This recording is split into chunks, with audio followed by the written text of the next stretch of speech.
So to continue on from the earlier video regarding the shadow, some things to consider is, where does the shadow come from? So the shadow is something that from childhood, where we learn to not show up in certain ways. So if we start being angry as a child, our parents, caregivers, may give us that look of disapproval. So our inner child thinks, oh, okay, let's not show this anger as much. Let's put it in this imaginary sack of shadows. So let's put that behind me, put it away, so people won't see it. A similar thing might be if I'm overjoyous. So I'm really happy about everything, and I've been stifled. I've been told not to be so excitable. So that doesn't fit well with me. So I better put this away. And all these things that we're putting away over our childhood is still there. So we might be putting away that anger, frustration. We might be putting away that joy, that excitement, that zest for life, and it's there. It's always following us around, and actually it causes that heaviness. It drains our energy because we're constantly managing that and carrying that around with us. So those are some of the ways that the shadow is brought around, and ways that we can recognize it is that there's certain situations that we might get triggered from. Somebody is expressing themselves in their full joy and things like that, and yet that's triggering us because it's actually, I can feel that crippling, because there's a kind of truth within that for me. It kind of feels that crippling, that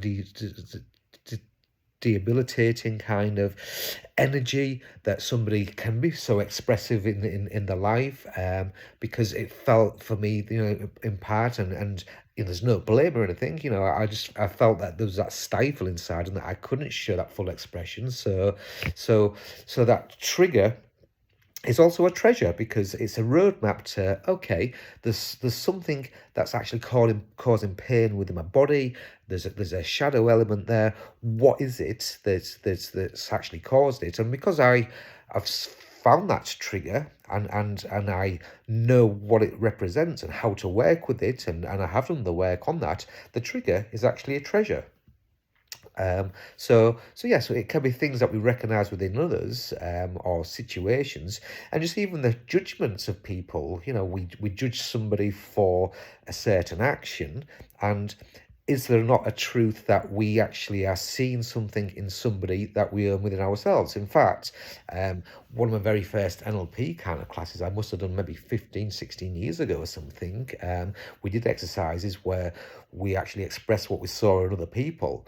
And there was a statement in there to say that you can't see something within somebody else unless you own that within yourself. That kind of makes sense, because you can't really put a label on something unless you've already seen what that label is. And if you've put that label on yourself already, then you must own that. So it was interesting that if you're judging somebody, then there is probably a part of that you've hidden, or you've suppressed about yourself, or you're just denying about yourself. So yes, the shadow can show up in lots of different ways, and yeah, those triggers, those judgments are actually at the times I think, what is that saying about me? What is a deeper meaning? So I'll leave this video as it is for now, and hopefully there's something there for you to contemplate and recognize that throughout the day. Of course, things like whilst driving the car, it's a challenge. It can be a challenging time to see, what potential triggers, judgments can come up there.